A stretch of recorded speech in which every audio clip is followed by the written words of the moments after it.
Basic Education Minister Siviwe Gwarube delivered the keynote address yesterday at the first ever dialogue on entrepreneurship education held in Boksburg. She spoke about the urgent need to reshape the school curriculum to better match the demands of a fast-changing economy and to prepare young people not just to look for jobs, but also to create those jobs.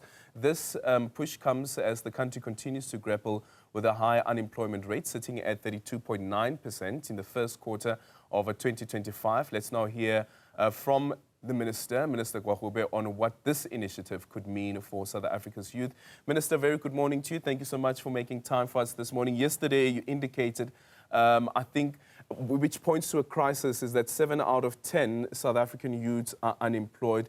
The danger of this and what it means for the country. But for me, what's also exciting is to see that the Basic Education Department thinking about how do we contribute to building our economy, even though you're not part of the economic cluster. Absolutely, Aldrin, and I think that you've hit the nail on the head, that one, we have to understand as a government that the unemployment crisis in South Africa is not just something that should occupy the minds of those in the economic cluster, but it should occupy all our minds. And in fact, for me, I think one of the things I would really like to see as the way which we think about education is that we should actually not think of it as just a social portfolio, but more of one that can really be the engine room for economic growth. And so that's part of the conversation that we're having, to say we've got this endemic unemployment. What can we as the education sector do to respond to that? How can we become the conveyor belt of South Africa's future workforce? And if you look at developed countries around the world, places, for instance, like Germany, who are very skilled focused in their curriculum at schools, you can see how that is paying off. And I think it's also important that just from a social awareness point of view, that we move away from this notion that every single child who leaves matric needs to go to a university and obtain a university degree. Number one, that our economy does, the numbers, they just don't match up. We know out of 100 learners who leave high school, only 6 eventually graduate with a university degree. So where are the 94 going? We have to make sure that they have a diversified pathways for them to obtain a qualification that can literally propel them into being active participants of the economy. Yeah, and yesterday, just after your opening address, the ambassador for the European Union speaking about the European Union's approach as well around, for instance, education equals to employability. But the emphasis for me that was interesting was around how many SMMEs are actually contributing to the economies of the European nations. And you juxtapose that to South Africa as well. And we know that we do have an informal sector as an example. And these are people that are also contributing towards creating jobs. But the opportunity that comes with entrepreneurship education is, how do you scale those? How do you scale what has already been started in the informal sector? Absolutely. And I mean, so a lot of people, some people would be concerned to say, are we adding a new subject to the curriculum? Are we changing the curriculum? And to say, look, curriculum stability is absolutely important to us. So there isn't we're not appending the curriculum as we know it, but we know that, number one, from a subject point of view, that's already being offered in our schools under the CAPS curriculum. But more importantly, and for me, where the real opportunity lies is in our schools of skills, where learners are learning artisanal work, they're learning technical and vocational training, and we're saying, over and above all of those things, it's important that we bring in entrepreneurial training. The good thing also about this, Aldrin, again, is this: it's not something that's just going to be spearheaded by DBE alone. Already, the Education for Employability program brings together DHET, the Department of Higher Education, and the Department of Labor. And I would like to bring in small business here too, because they are consistently having grants that are given to small businesses. Imagine the amount of magic we could do where you are partnering up a young person with that kind of grant from small business development and allowing them to be able to go and thrive and be employers of the future, and not just creating job seekers, but people who can be innovators and who can be industry leaders. Yeah, and even right now, this past weekend, I was at a ProNet network session, and One of the discussions that came up was, of course, entrepreneurship in schools and so forth. But with the digital economy and with coding that is already taking place, how those children would be able to assist people that already have businesses that are running to say that I have now acquired this particular skill from basic education, and while I still remain in school, this is how I can help you market your business, as an example.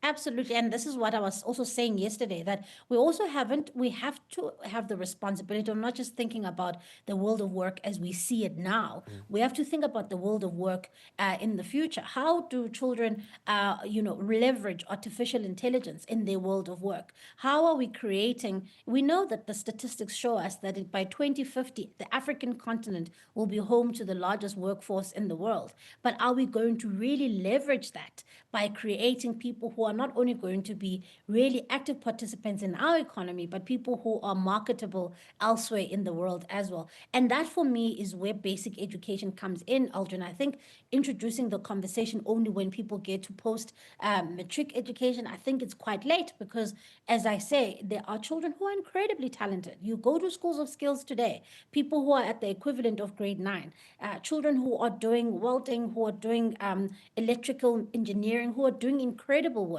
So how much more then if we can introduce this kind of work? And I'm just really also grateful to our partners, the European Union, for coming on board, because it allows us not just to have a conversation, right? It allows us to say, here's a financial investment from the European Union. I was also encouraged to see some of our corporate partners who are saying, we're not only going to give you some financial muscle on this, but we're also going to open our doors to young people to come and get practical experience in our businesses. So, Minister, how is this going to be different from what the basic education has already had, like, for instance, business economics as well as EMS? What difference would entrepreneurial education bring to the curriculum? So firstly, I think it's going to bring a far more practical element. And as I said, just the financial investment alone is going to at least enable us to create those key linkages between young people and industry. And then also just looking at our schools of skills, then we are able to bring in a lot more greater expertise in this regard. But also it means that our thinking about just as you say, business studies is not just from a theoretical point of view, it's to also bring in the kind of practical element that we need infused in our curriculum. So I'm very, very also pedantic about not introducing things that will upset the apple cart to the point where they are unimplementable or they're unscalable. So you have to look at what do you currently have in the sector and how do you augment that with the kind of financial support that you are getting from your partners. So that's what we are wanting to do. We're wanting to go into our schools of skills, bring in industry a lot more, bring in the financial investment to say that perhaps let's have specialists in this kind of sector. Let's try and have a far more practical element here. And so that's the kind of work that I want to see, Aldrin. Yeah. Will this also then teach children about, as an example, some of the government initiatives that are already in place when you look at the FDIs and looking at, this is now looking at institutions that are actually funding for development, and then on the other end as well, access to market, because a lot of the times entrepreneurs will tell you that, listen, I don't have enough money to start the business, I don't have the capital, but then sometimes when they do have the capital, they don't have access to market. Would such an entrepreneurial studies answer those questions? Absolutely, because also it's not just perhaps about the opportunity to have access to market. Sometimes it's about the know-how. It's about knowing which doors to knock on. And that's why I think the partnership with Corporate South Africa and some of the industries that were there yesterday is so important, because they're not only going to give young people just practical experience on their floors, but they're also going to be able to show them what is available to them. But also I'm encouraged by the fact that this is not just a basic education initiative, with, but it's about 3 departments working together because, as I say, there are grants, there are financial support mechanisms within, for instance, the Department of Labor, Employment and Labor. And how are young people aware of those? Are we leveraging those? Are we saying to young people, here's access? Because my biggest criticism sometimes with government services is that we don't treat ourselves as a business and think of citizens as people who are experiencing our services. So how do I, as an ordinary young person in South Africa,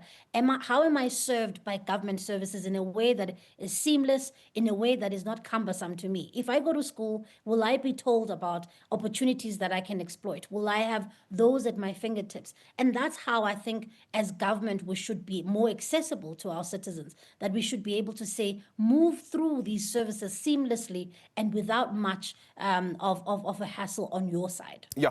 How soon can we see this being incorporated into the curriculum, and also financial literacy, which I'm really passionate about?